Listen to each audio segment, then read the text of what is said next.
This is kind of a really fun presentation for me because of the crowd. I typically speak before politicians, a lot of folks that don't really get into this stuff. Let's see, make sure I've got this up. And I really want to thank Esri for having me here.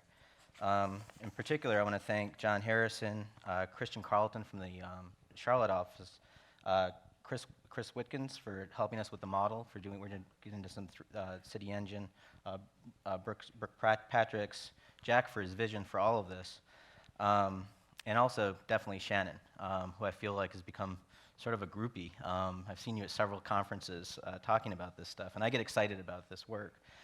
But when I started going here, I really had this kind of flashback to the GSD, and I kind of had this really strange anxiety. I'm like, oh my God, I'm going to be in front of Carl.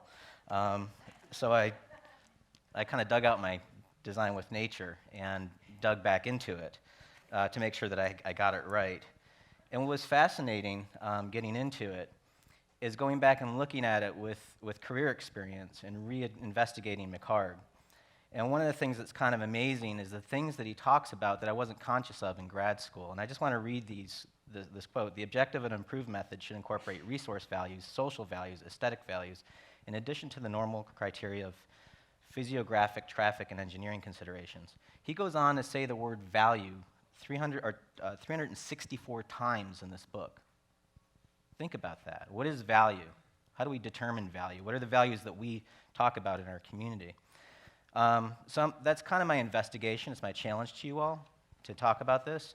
And I'm from Asheville. Who's been to Asheville in this audience? Oh, wow. That's a lot of people. So Asheville is your kind of typical little town of 80,000 people up in the beautiful mountain settings of the Blue Ridge Parkway. We're the home of bluegrass. We've got 20 breweries. We're on a brewery per capita basis. We're about 5,000 people per brewery at this point. We have men that dress as nuns on tall bikes that eat fire. So it's a typical place in the South. This is kind of how it operates. The firm that I used to work with is a real estate development firm that was founded by this man here, Julian Price, moved to Asheville with a fortunate inheritance. He used that money in a philanthropic way, but one of the things that was kind of key that he did is he birthed a real estate development company to focus on rehab and fixing downtown.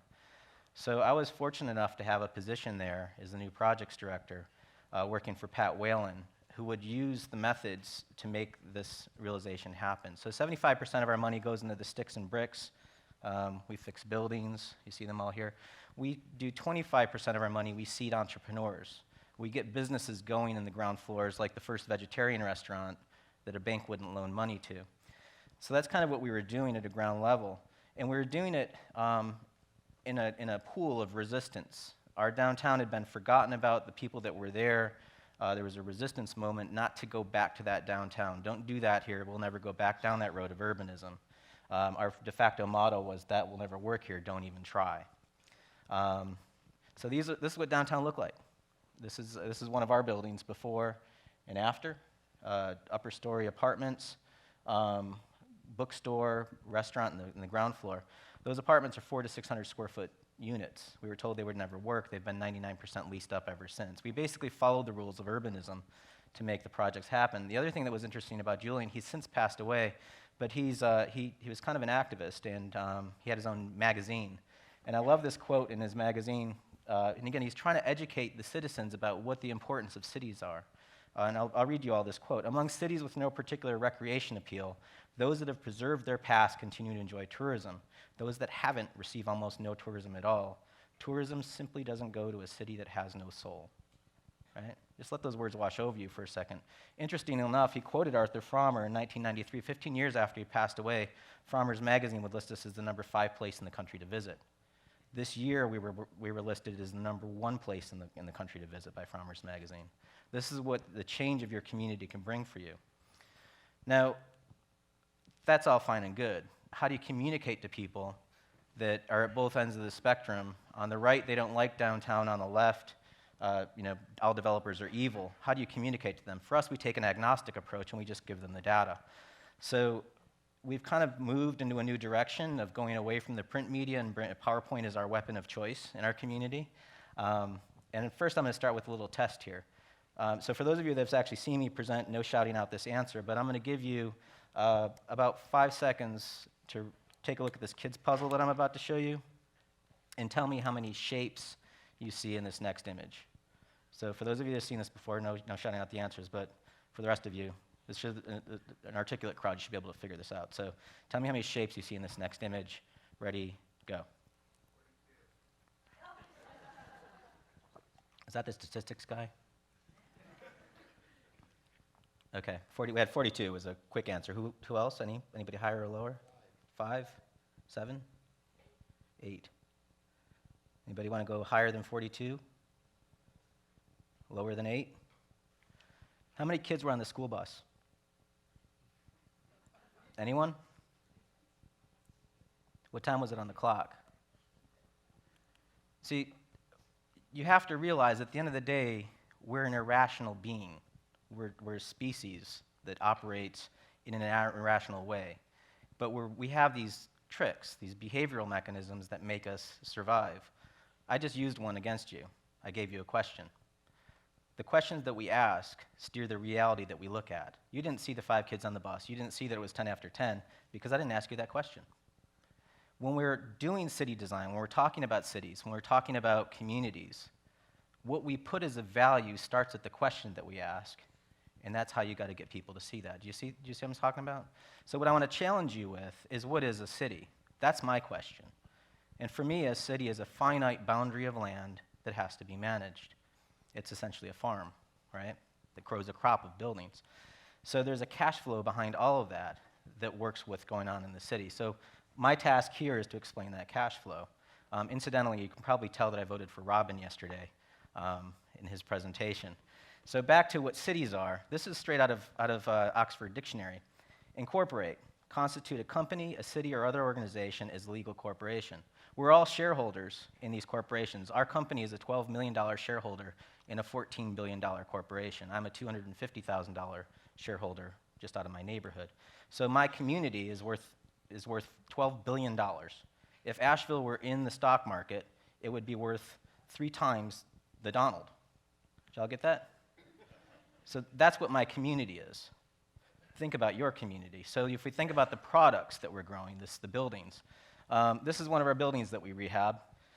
We took it on the chin because the city came in and did a streetscape project, and we were accused, our development company was accused of being subsidized for having a garbage can, a bike rack, 2 benches, and a street tree, right? About $20,000 worth of investment at our front door. We'll go ahead and own it. Thank you, city, for giving us a gift. We took this building for $300,000 of tax value up to $11 million.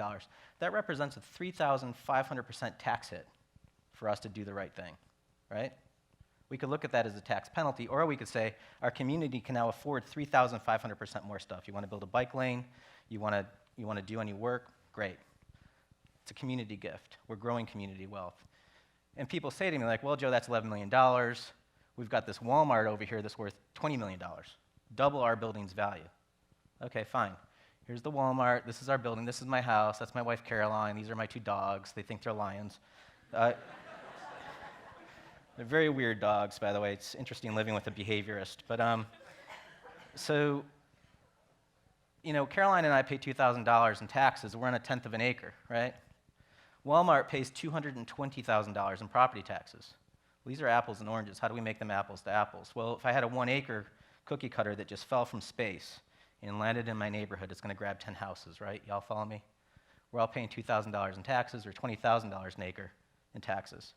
Take that same 1-acre cookie cutter, fly it into space, drop it on the Walmart, $221,000 divided by 34 is $6,500. Now, if you had an acre of our building, this is what you get. Now, I wanted to make this real simple for y'all. This is California.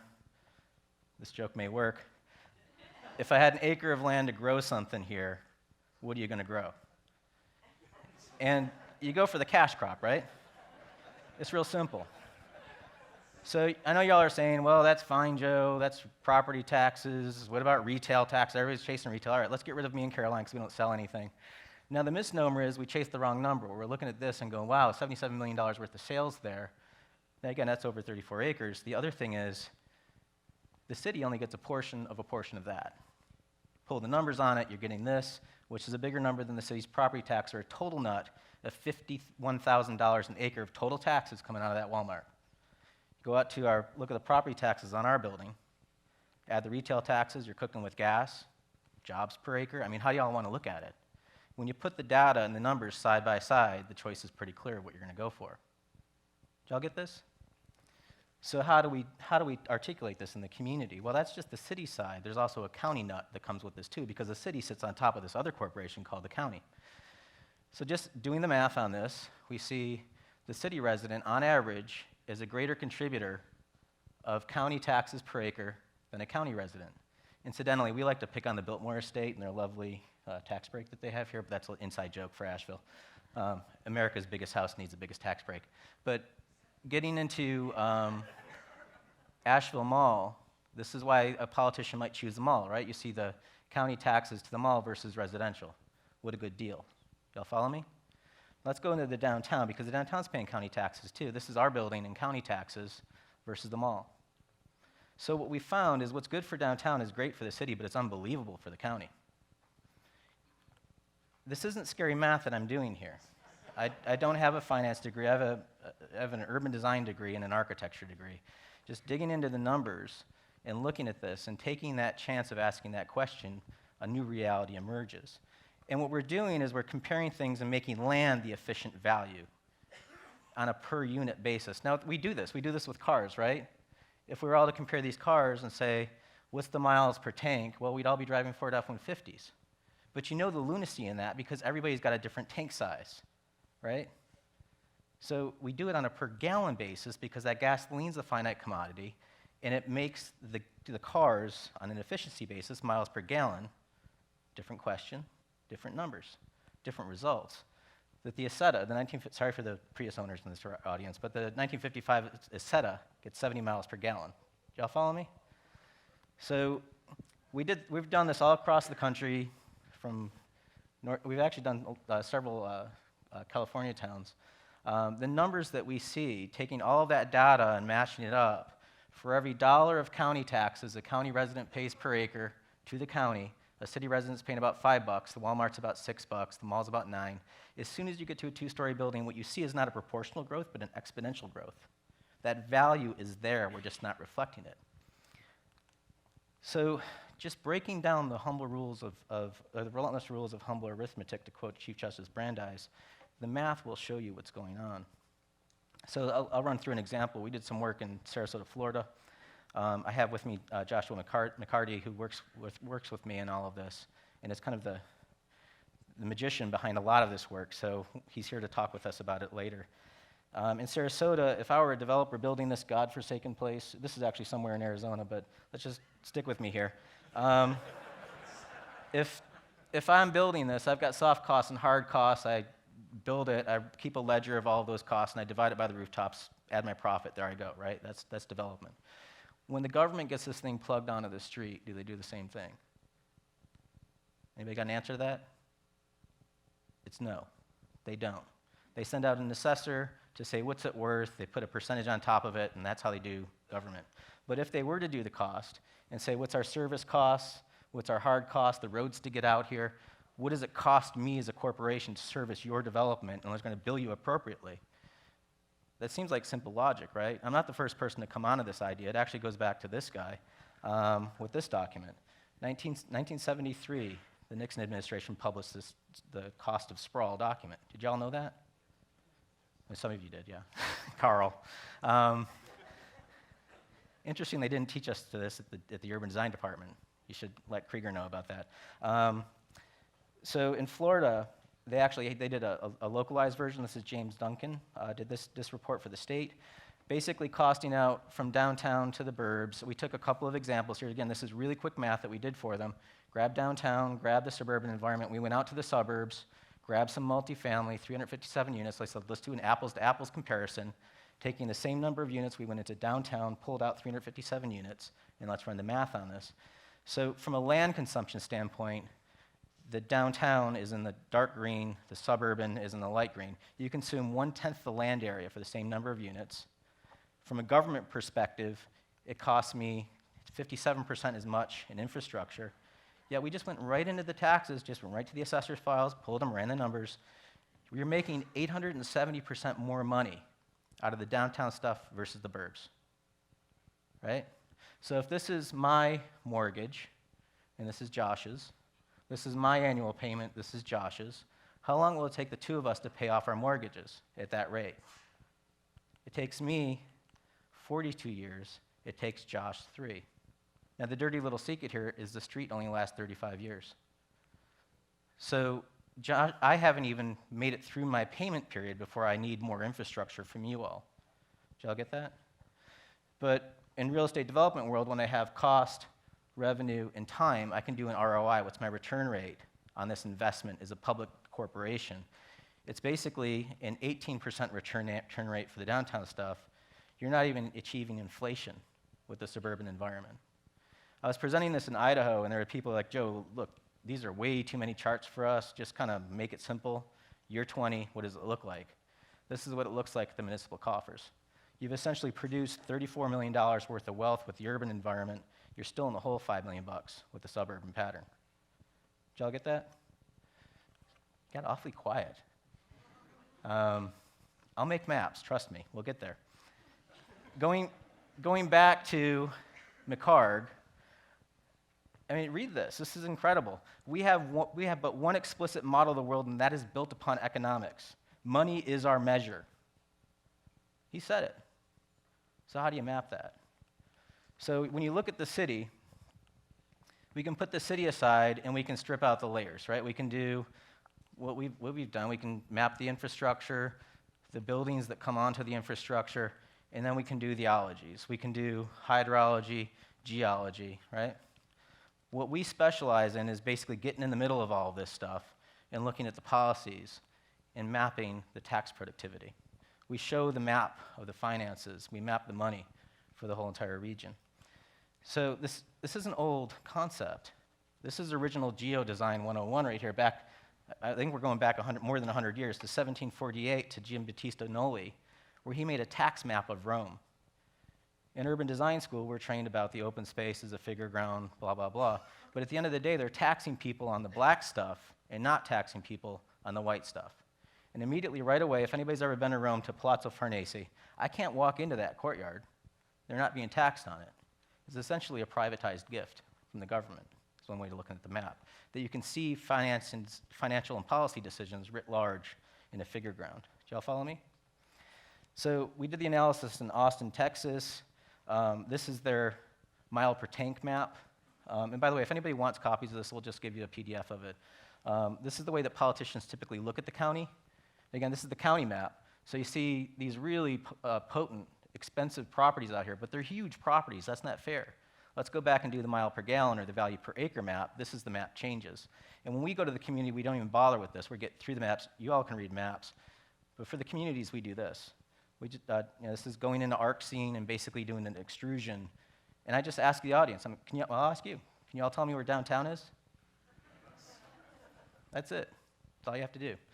So Josh is a big fan. We're all map nerds, by the way. Josh brought in the cartogramming method. This is actually pretty fun, too, so this is a good thing to show you all. You all know what a cartogram is. It's two-dimensional distortion of value, right? So New York is the #1 energy seller in 1921, so it's the #1 importance. California is #3. It's 1/3 the size. So going into doing the value per acre as a cartogram distortion, this is how it looks. So basically, downtown, it takes up that much area, but financially inside the wealth of the community, it's like a 1:72 relationship. Getting people to see the value that's there right in front of them, hiding in plain sight, right? So the other fun thing is we actually got our hands on other tax flow data, and this is Travis County. Austin's in the center. This is the 6-county area. This is the booze sales for Austin. For those of you that are from Austin, it was really interesting when I pointed out this district. They were really proud of their drinking habit, almost as much as downtown. But you see downtown popping off the map. That's just mixed beverage sales. Hotel sales, again, who's the big breadwinner here? Retail sales.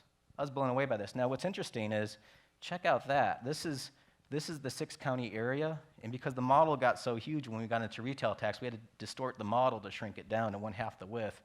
But that's downtown. These are the mall areas. So even though they're pretty much a 100% land use of retail, where downtown has city residential, office buildings, non-taxable stuff, downtown is still the producer in this. It's the breadwinner visually, and when you add all of them together.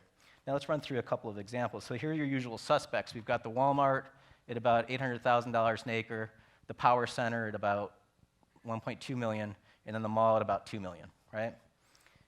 Compare that with the downtown. This is intense, 108 million. Again, we have the Walmart at 800,000. And then this is stunning, $487 million an acre of value. Like, we've seen cities that have less value than this one building. This is 620 times the tax potency of a Walmart, that one building. That's another way to look at value.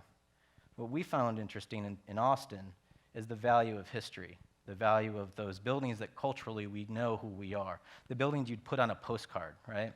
This is a building right here, built in 1912. There's horses running around. This thing's like 100 years old. And here it is at $60 million an acre of value. And again, the Walmart at 800,000. Which one's going to be here 100 years from now? This building or the Walmart? You know the answer to that, right? So this building's been there in the environment, producing that value, something that they cherish and put on postcards, and it's been a high producer inside their portfolio. It's continued to give wealth to the community, and that's the cash flow. Or this building here, which is over 100 years old, built in 1886, still at $67 million an acre. You don't have to be a tall building to produce wealth. So running their cash flow, extruding out some of the objects in the model, here's the Walmart, here's the average city single-family resident producing more county tax revenue than the Walmart. As soon as you get into downtown, the mixed-use buildings, it starts taking off. Here's the big breadwinner over here at about $2.4 million of county taxes per acre, county taxes. It also pays a city increment and a business improvement district increment. Here's the average of downtown at about $100,000 of cash flow. So if I had 1.8 acres of this building here, the Stephen F. Austin, I'd equal the 172-acre Power Center in property tax productivity. When we look at the footprint on the land of what we consume versus what we get back, I can consume a heck of a lot less land and still get the same revenue as that. Did y'all get that? Or 1.1 acres of the B.D. Riley's produces the 20-acre Walmart.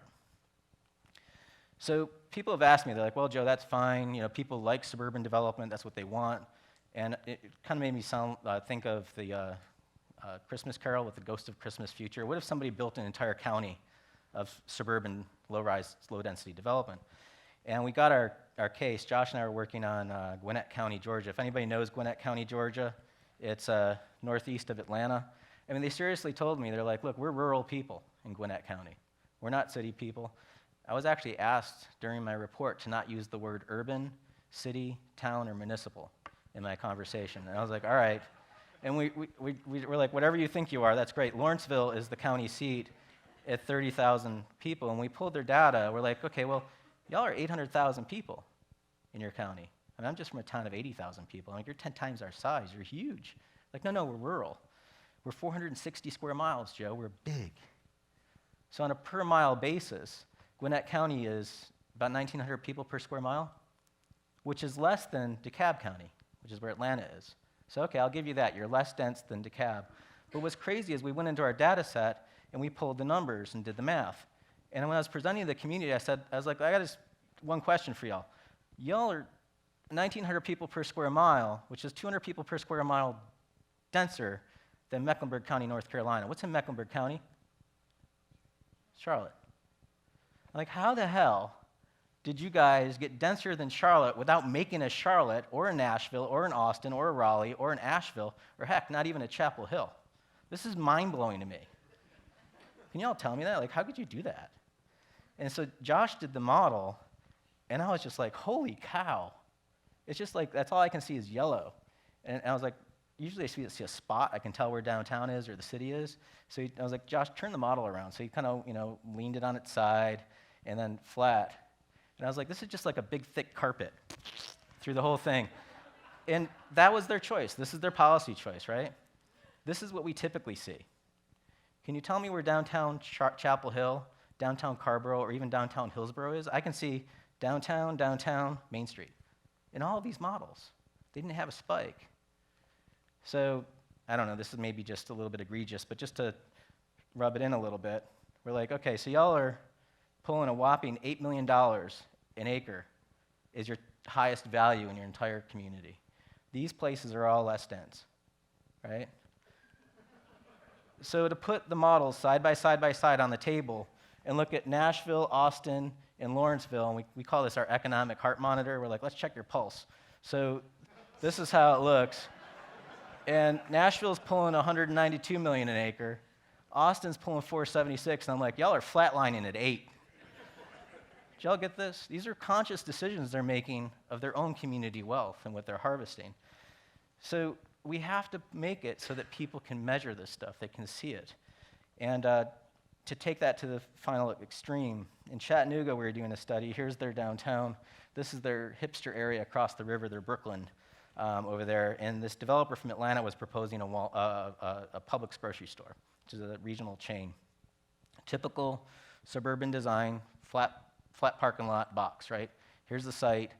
We've already got ingredients of urbanism happening here. We've got mixed-use buildings. We've got the local guy did a kind of a local version of Whole Foods over here. We've got townhouses. We've got the ingredients, right? We've got Publix. We've got comps in the marketplace. We pulled their data. It was already sitting there. We've got the mixed-use buildings. We pulled their data. And here's the local Green Life grocery store with a liner building in front of it. Publix has done crazy stuff in other markets, so we pulled theirs too. This is in Miami Beach, where you literally drive up onto the roof. This is a conveyor belt to get you to the parking. It looks like a UFO hit it, by the way. Look at this. Boom. This is a small footprint Publix grocery store parking lot. It's got 2 doors. It's got a door on the street and a door in the parking lot. Here's the site, 34-foot of grade change. I'm going to apologize for my graphics here on this one because I built this. And you can see I haven't mastered the art of a tin. So it's a GIS joke. But here you can see the Publix with its retaining wall, right? Oh, incidentally, we're running the taxes, but I'll come back to this in a second. What we wanted to show the community is that all of these housing units could now look at this tarmac of a roof, and we've got our quarter-mile-long future graffiti wall right here. Just that's what you're getting. We just want you to see it. Here are some other options. Urban Design 101, let's put housing facing housing. Let's put a couple corner buildings. Let's call it a day. Boom, this is what you get. Now let's design the site a little bit. Let's do what the local guy did. Let's move it up against the street, give it a liner building, ring the site, do a belly of parking. Boom. Go crazy. Do Miami Beach, drive up on the roof, ring the whole site, densify the heck out of it. That. And then back it down to West Palm Beach, smaller footprint. And then let's assume you've frustrated the developer goes back to Atlanta, and you unfortunately get what's already happening in the neighborhood, which is townhouses and mixed-use buildings. That's what you get, okay? So let's run the taxes. This is what you're currently getting out of this site. This is what the developer's proposing, which is a 3 times gain in your community revenue. This is with the 101 design and what you get. This is with the better site design and what you get on an annual basis. Going crazy and doing Miami Beach, backing it down to West Palm Beach, in a no-build scenario. What gives you the most wealth in your community? These are decisions as an elected official you have to make. So we'll go ahead and choose 2 and kind of zoom in for a second. And Chris Wilkins, thank you. You helped us with CityEngine. Just to kind of make it look better and see, and I love that Chris painted that all red with a big scar in the landscape. But you can see how these work out. Again, here's the cash flow. So let's think about these things. What's crazy is this is the annual contribution. When this decision happens, y'all are living with it for 20 years, right? That grocery store doesn't disappear the next year. You're stuck with it. It's going to amortize its way out for at least 20 years. So we're going to run those numbers over a 20-year NPV. Again, thank you, Robin, for explaining that yesterday. So we're talking about $5 million versus $900,000. That's the community's decision. This is the opportunity cost. Heck, let's go out and give the developer $2 million to make it happen. You'd still be ahead $2.2 million at the end of the day. Did y'all follow me? So when we make these decisions, what we're consciously saying is, we want this environment. We're not going to have the cash flow to support doing a new greenway. We don't want the art teacher, and we're not going to have a dancing cop. Did y'all follow me? When communities don't have the budget, it's because of the accretion of all these decisions that I, as a developer in your marketplace, are doing to undermine your economy. These are behavioral tricks built into the system. and I'm just following the game. Did y'all follow that? I'll show you how distorted the marketplace is. This is one of our favorite maps. This is in Cheyenne, Wyoming. We've got building value and we've got dirt value, right? We go into the computer and just turn off the building value and just look at the dirt value per acre. Did y'all follow me? Just the dirt. Don't care about anything else. You expect the world to look like this. Everybody's got the same value per acre, right? Me and all my neighbors have the same dirt value on a per square foot, per inch, per acre basis. You immediately, with this map, start to see the anomalies in the mathematics that the assessors use. They don't do geoanalytics this way. If they just did one map, they'd immediately see it, right? But putting that aside, I pointed this out. And I was talking to the community, and I was like, hey, what's going on here where that's $15,000 an acre, and when you cross the street, it doubles in value to $35,000 an acre? The tax assessor was sitting in the front row, and she raises her hand. And this is in front of the entire community, and I asked her, I said, ma'am, what's the issue? She goes, you don't understand. And I said, what don't I understand? She goes, well, the more land you have, the lower the value.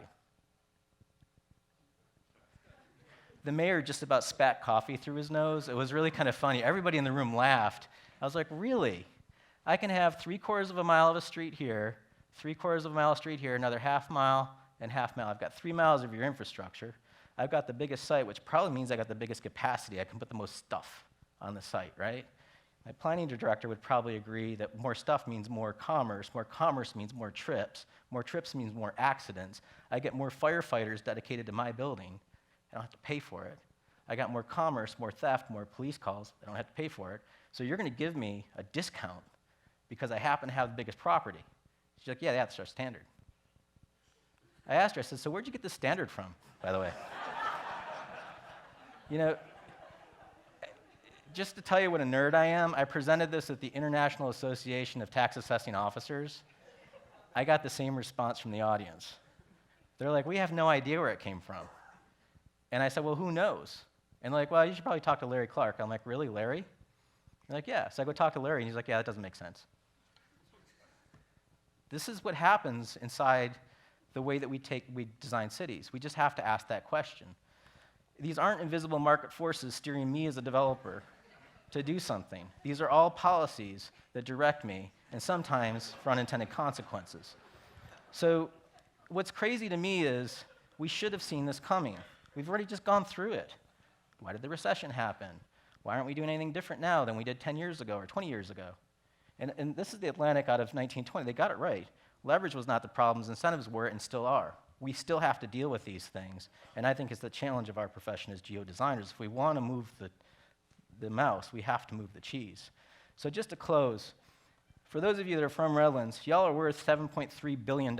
If you were a sports team, you'd be worth more than all of the Los Angeles sports teams combined, right? Or, put it a little bit closer to home, you're about 3.3 Clippers. And don't you think Steve Ballmer knows what Blake Griffin's towel bill is? Of course. I can tell you the cups in our nightclub cost 5 cents a cup. We had to do the math to go from 3 cents a cup to 5 cents a cup because we wanted to go from plastic cups to corn-based soybean cups. Did y'all get that? We do the math to understand the business. We have to understand the decisions of what's going on. And you know, in preparing for this is when I usually stop. But Jack said something very interesting last year that really stuck with me.